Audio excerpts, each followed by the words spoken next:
Hi, I'm Jen with A Lady Away, and I'm here today to talk about committing to the carry-on. When I travel, I always like to just bring a carry-on bag. I don't have to pay baggage fees to check them.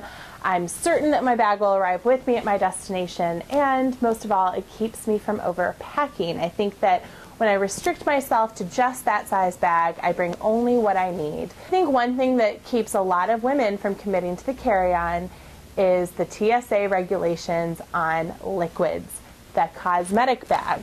The TSA, of course, allows a 1 quart bag. It has to be see-through. It has to have a zipper on top, and the items inside can be no larger than 3 ounces.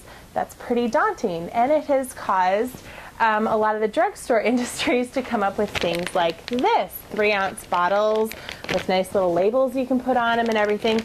Don't buy this for a couple of reasons, but mostly you don't need 3 ounces of a lot of the stuff, but even more importantly, these are not good bottles. They're cheap plastic. They're not pliable. Your product gets stuck in there, and then you can't get it out. So even though you're bringing 3 ounces of conditioner, you can really only use about 1.5 ounces. There is an exception to that rule. It's called a goob tube. It's right here. It looks kind of like that. First of all, this is 2 ounces. This is not 3. A goob tube.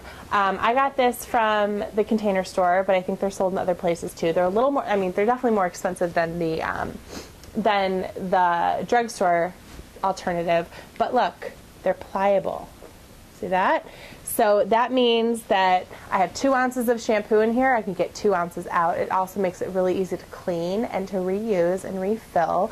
And it makes it easier to pack too. Things like eye cream, neck cream, stuff like that, you don't need even 1 ounce of it. Someone gave me this tip a while ago, and I've been using it ever since. I use pill containers for those really small quantities.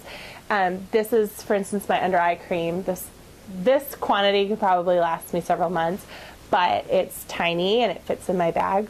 Another thing that I recommend is, let me dig it out, bringing products that are multifunctional. For instance, I've recently started using CC cream, and I'm using it for a couple of reasons, but because I like it for traveling, because it's basically 4 products in one. It's a sunscreen, it's a moisturizer, it's a primer, and it's a foundation.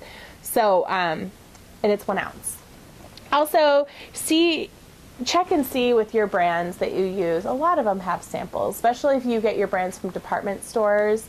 If you go to the counter and you ask for samples, that's especially with things like moisturizers or eye creams or things like that. Those are easy. They're like in the little envelopes, and they're really easy to pack.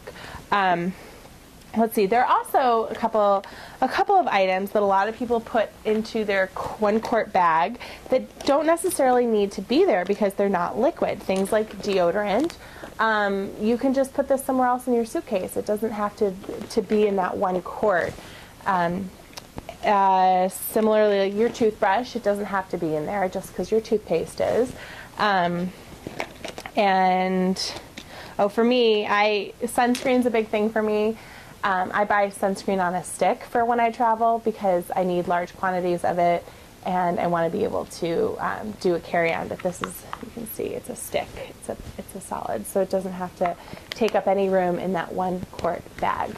I hope that this has been helpful, and I hope that it's inspired you to commit to that carry-on, even with the cosmetic factor.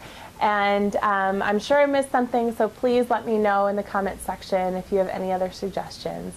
Happy travels to everyone, and have a good weekend. Bye.